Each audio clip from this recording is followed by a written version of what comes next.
Hi everyone, my name is Rose and welcome to today's video. So today we're going to be making a beautiful silk set with some lace trim. I had found this fabric at the store that I work. I teach sewing at a local shop nearby, and I just kept seeing this and I knew I had to buy it, just also based on the color and the weight of this fabric. I was so inspired by all the stuff that I've been seeing on Pinterest, so I knew I needed to make a silk set from it. So let's get to sewing. And I have my skirt pattern here. I've been using this for quite a while. You can either kind of fold it like so and use it on like the straight grain, but today I'm opening it, cutting it on bias because we have enough. I double checked, and this is going to have a matching top. We also have this really beautiful lace that is basically the same exact color, and we're going to create like a little matching set with the lace. And this is just a little bit better. It looks a little yellow on camera, but it's really like an off-white. It's really beautiful. And I have like a perfect amount still for a silk top. And this is front and back on the dress form. So I have plenty of fabric. What I love to do right now is just kind of let this all set. Since it's on the bias, you do need to kind of hang everything so that the bias kind of sets. So that's what I'm waiting for this to do. So that'll kind of mean like the hem will change slightly as the fabric relaxes, which is normal for bias cut things. It's really gorgeous. Usually for the waistband, I tend to do, so usually for like the waistbands, I tend to do bias, which is just kind of rolled underneath and hidden. But because I want this to be a little bit more elevated, I did see some other designer. I will link it here. I forgot her name, but she does like this like a 1/2 inch or 3/4 an inch waistband, which will be like fused with interfacing, obviously. And it just kind of adds like a little bit more strength in the waistband, and it looked really soft and feminine. So I'm going to take some inspiration from that and add it to here, just because I always like to, yeah, I made this like, I think I have like 4 of these bias skirts. I love them. And I always like to improve, and let's try something a little bit different for this one. Also what I've done in other samples is add lace like in the center, and that was like based on a Stella McCartney silk skirt dupe. So I think I have that one. I'll link it in the description below, but let's let this settle as I begin to work on and cut the top. So I just did a little layout of kind of how I want this bias tank to be. So I'm gonna do like an outline, and then I think I need to drape this because I don't have a pattern that's like this. I want it to be on the bias. I want to take into account the wideness of the trim so that it falls properly and lands properly on the actual body. Like I don't want this to be too low, like I can't wear, I have to wear something underneath it. So everything is looking cute. This looks really nice. I think I just keep it at the top for now, and then along the back as well. But this is just kind of like a quick little layout. I'm gonna drape this or set it up for draping. All right, so today we're gonna start with the top. So I did all the draping and the cutting of this bias fabric last night. So I think what we have to do first is actually the lace bits to get the angle, make sure that it's mitered at the front, figuring out like how to best and neatly sew this, because I've never sewn something I've never sewn something like along the lines of something like this, because all in here, like where the trim meets the fabric, that's kind of be like raw edge. So I do have a reference top that is something store-bought, and I'm gonna use that as like a reference for sewing. So this is the sample that I'm like kind of referencing. So so cute. This is going to be like how I'm going to construct the straps, as it doesn't just connect to the lace, it goes all the way down to the actual fabric to make sure this is nice and secure. And what it looks like it did is, it looks like they used kind of like a basting stitch to attach the lace to this silk. And then they did like a tiny, tiny, tiny zigzag stitch.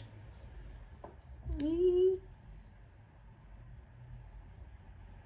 did like a little teeny, tiny, tiny zigzag stitch on the, like, yeah, where everything meets, so that everything stays in place. And then there's just, yeah, you see it's kind of like a raw edge here, because I think that's just the nature of the fabric.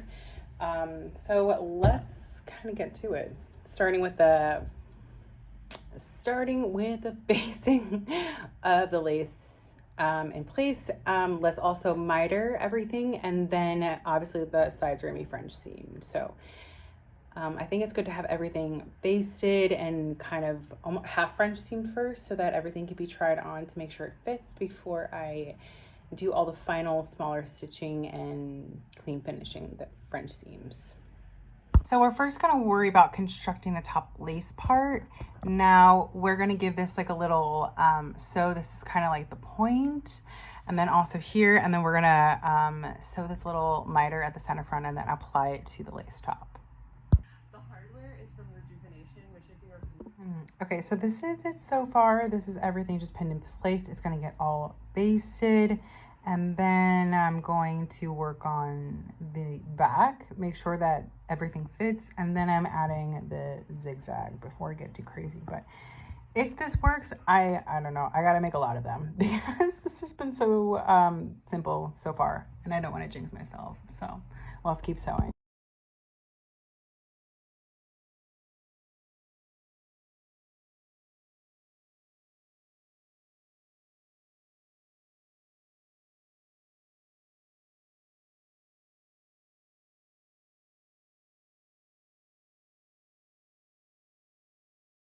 So this is the top so far.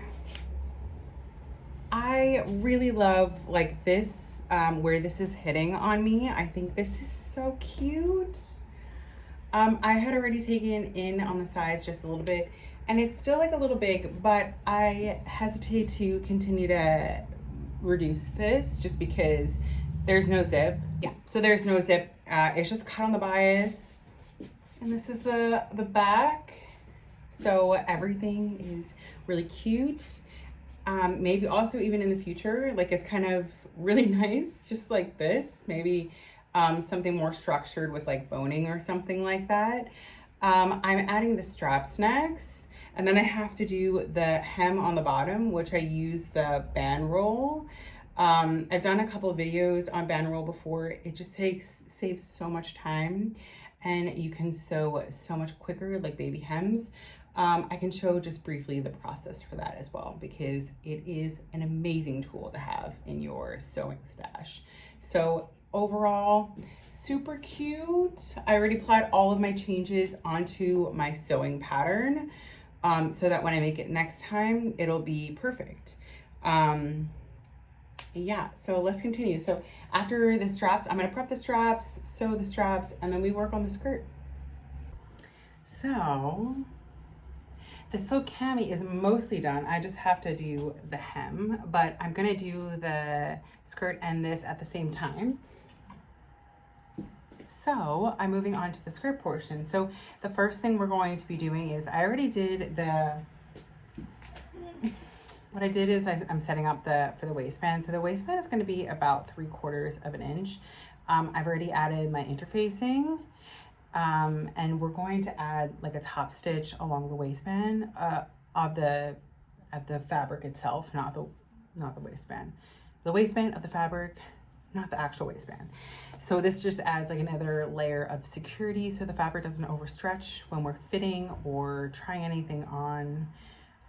So the next thing we're going to be doing, so I'm going to add like a little, I think probably like in a size 2 stitch size on the front and back, and then I'm going to be French seaming the side skirt together. So I do need to add like a fit in between before finishing, so I'm going to be doing the wrong sides together, fitting, making any corrections, and then applying the waistband. So I'm really excited for this little smaller waistband on the top, because I think it's going to add Just a nice little extra. And just a little side note, as I'm adding the side seam for my zipper, I'm going to be using a technique of using a French seam, but obviously there's still like an opening on like a slit. So I saw this technique that I'm going to try for the first time, but as I'm putting it in the zipper, I just can't believe, I just can't help but say that this is probably one of the reasons why I love sewing my own clothing, is because I usually have like a hard time pulling like skirts or something like over my hips and onto my waist. And I usually have to sometimes put it like over my head, but because I get to decide the zipper length, it just makes everything so nice and easy, and I'm so happy that I make my own clothing. Is there a reason that you like to make your own clothing besides obviously all the design aspects? Let me know in the comments below, or if you have the same problem. So both sides are now French seamed, and I actually closed the side where I'm putting the zipper in just so that I can have like a better estimate for the waistband. I don't usually do this, but I don't see why it would hurt. So we're gonna start putting the waistband in and then work from there. I'm working on the waistband. What I like to do is, so the waistband is already sewn on. So what I like to do is, that's the height of it. I marked it with this like this friction pen. Then I also marked like where the turn back will be. And what I'm gonna do is I'm gonna sew the basting stitch on that line. It's like a really nice guide, so you can kind of easily fold back that seam or that like basting, and then I just hand sew the seam allowance underneath. So the basting is kind of just like a guide, almost like a pressed edge. And that's just like a trick I like to do. Hope that was good for you. I still have like, I have a little bit of work to do on the side zipper. I have to sew a little bit closer so that the zipper is truly invisible. I'm gonna add my made by row, like my tag in the back, and then we have to hem everything.